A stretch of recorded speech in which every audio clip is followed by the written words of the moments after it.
So, you want to own a gold dredge. Picture a steel barge floating in an Alaskan river at 6 in the morning. A chain of buckets chewing through the riverbed, swallowing gravel by the ton, spitting out everything that isn't gold. 20 hours a day. It just eats dirt and makes money. Gold is trading above $4,000 an ounce, the highest price in history. At that number, rivers that weren't worth touching 5 years ago are suddenly sitting on fortunes. And you want in. The problem is, so does everyone else. And most of them don't go broke because the gold isn't there. They go broke before they ever find out. This is a business where one state made it a criminal offense to turn your machine on, and people still line up to buy one.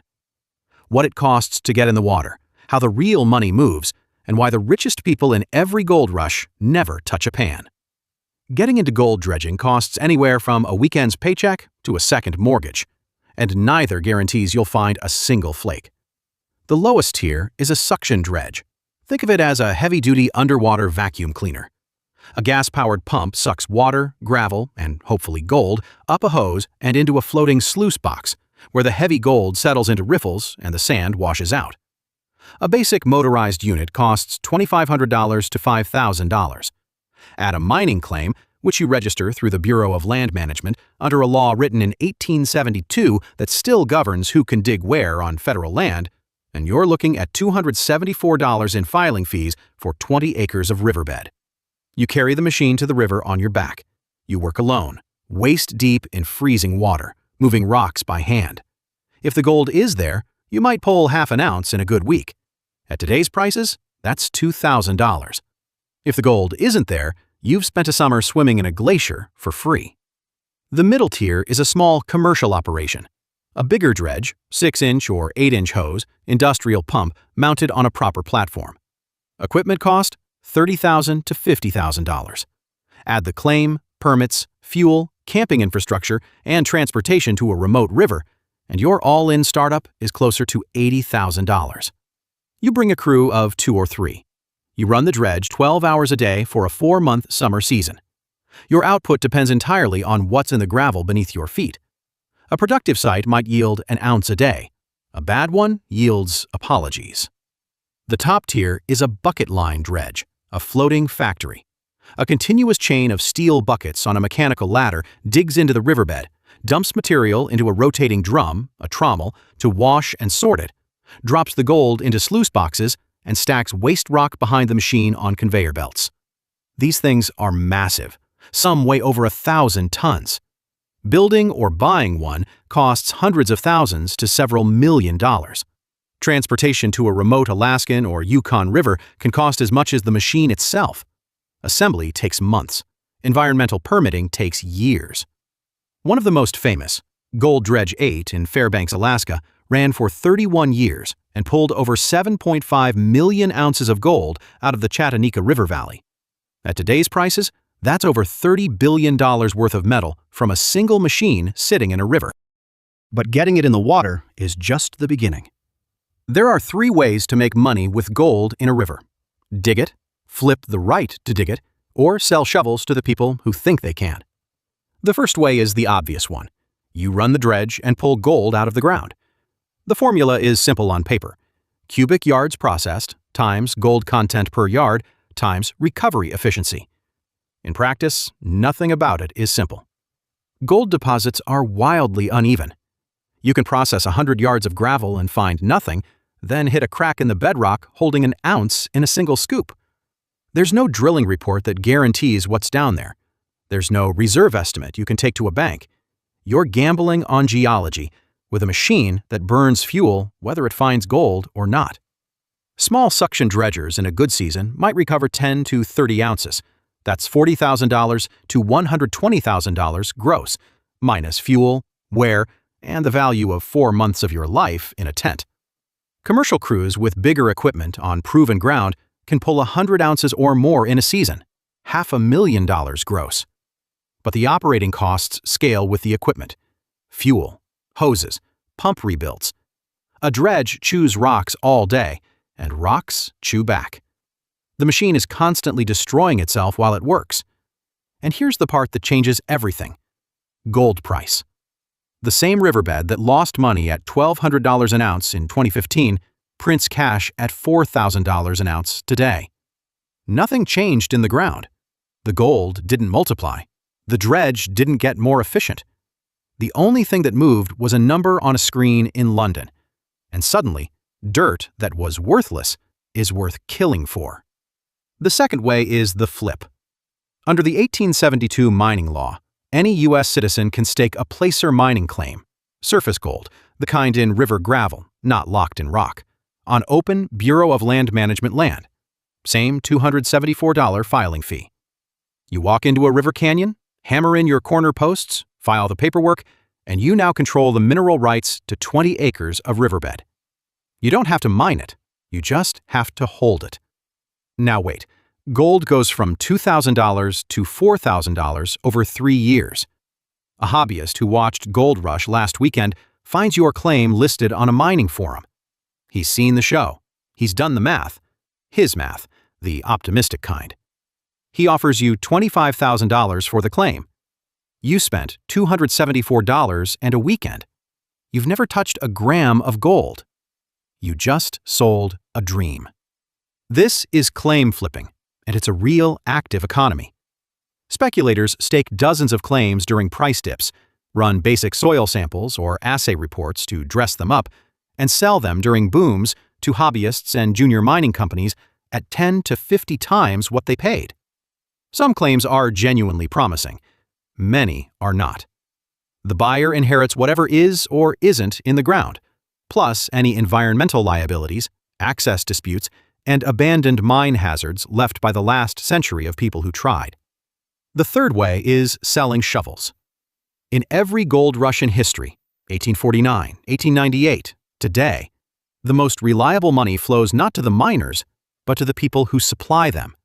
Equipment manufacturers, claim brokers, permit consultants, gold panning tourism operators who charge $50 a head to let tourists swirl sand in a plastic dish and keep whatever flakes they find, which cost the operator about 12 cents. The ecosystem works like this. The miner takes all the geological risk. Will there be gold? The equipment seller takes none. They get paid whether the miner strikes it rich or goes home broke. The claim broker takes none. They sell the right to dig, not the gold itself. The permit consultant takes none. They charge by the hour, regardless of outcome. Everyone around the miner gets paid. The miner gets paid only if the river cooperates. On Gold Rush, Tony Beets spent $1 million buying a vintage 1940s bucket line dredge and shipped it to the Yukon. The seller got a guaranteed $1 million. Tony's return depends on whether decades-old machinery holds together and whether the ground beneath Indian River still holds gold. That's not a business transaction. That's a bet with a very expensive entry ticket. Now the part that matters most. What kills you? First story. California, the state that started the original gold rush in 1848, made it a criminal misdemeanor to operate a suction dredge in any river or stream. In 2009, the state imposed a moratorium. In 2014, SB 637 transferred permitting authority to the State Water Resources Control Board, which set requirements so restrictive that no permits have been issued since. Miners sued, arguing their federal mining rights under the 1872 law override state regulation. In 2016, the California Supreme Court ruled in People v. Reinhart that the state has the power to ban dredging to protect water quality and fish habitat, even if you hold a valid federal mining claim. The Karuk tribe, whose ancestral waters run through northern California's gold country, supported the ban to protect salmon spawning grounds. Owner lesson. Your federal mining claim is a piece of paper. A state legislature can turn your equipment into a felony with one vote. Second story.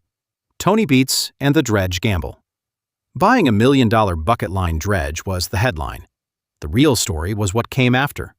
Transporting a machine the size of a building through hundreds of miles of wilderness, reassembling it in a riverbed, and then discovering that 60-year-old steel doesn't handle Yukon winters the way it used to.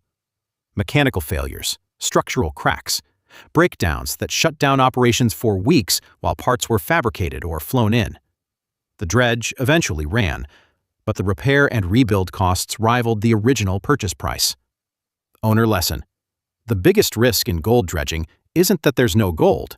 It's that you go bankrupt fixing the machine before you ever reach the pay streak, the layer where the gold actually sits. Third story: the Amazon. Between 2020 and 2026, gold's surge past $3,000 triggered an explosion of illegal dredging across the Brazilian Amazon, particularly on the Madeira River.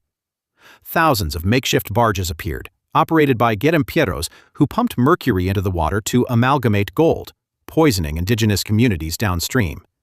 The Brazilian government launched raids, burning boats and arresting operators. But at that price, the math is simple. The profit from one good week of illegal dredging exceeds the annual income of most people in the region. The boats keep coming back. Owner lesson: when gold crosses a certain price, law becomes a suggestion, and the environmental damage doesn't care whether you had a permit. Behind all three stories, a structural shift. In the developed world, suction dredging is being systematically legislated out of existence. Oregon restricts it. California banned it. Washington, Idaho, and Alaska impose seasonal windows and waterway-specific closures tied to salmon spawning cycles. The environmental argument, mercury remobilization, habitat destruction, turbidity, is winning. Every year, the legal window to operate a gold dredge in a U.S. river gets narrower. The gold isn't going anywhere. Your right to go get it is. Time to pull it all together and answer the actual question. Scenario 1. Solo hobby dredger. You spend $5,000 on a suction dredge and $274 on a BLM claim. You drive to a river in Oregon and spend the summer dredging legally during the permitted season. Good year? 15 ounces at $4,000. That's $60,000 gross. Subtract fuel, gear replacement, food, and 4 months of living in a tent. Call it $8,000 in costs. Net, $52,000 for a summer's work. Bad year: 3 ounces, $12,000 gross. You barely broke even, and you smell like a river. Scenario 2. Commercial crew on proven ground. You invest $80,000, equipment, claims, permits, transport. You run a 3-person crew for 4 months. A strong season: 120 ounces, $480,000 gross. Operating costs, labor, fuel, maintenance, compliance, run $120,000. Net profit: $360,000 split 3 ways. Respectable. But one mechanical failure, a blown pump, a cracked hull, can erase a month of production in an afternoon. Scenario 3. The claim flip. You file 12 BLM claims in a known gold district during a price dip. Total investment: $3,300 in fees plus $5,000 in basic assay work, soil testing to estimate how much gold is in the ground. Gold surges 40% over 2 years. You sell the claims individually on mining forums and broker sites. Average sale price: $20,000 per claim. Total revenue: $240,000. You never bought a dredge. You never set foot in a river. You sold 20-acre rectangles of possibility to people who watched a TV show and did the optimistic math. That's not mining. That's real estate with a pickaxe on the logo. A gold dredge doesn't care about the price of gold. It eats the same dirt at $500 an ounce as it does at $4,000. The river doesn't know what the London spot price is. The machine doesn't know either. The only thing that changes is whether the man standing next to it goes bankrupt or retires.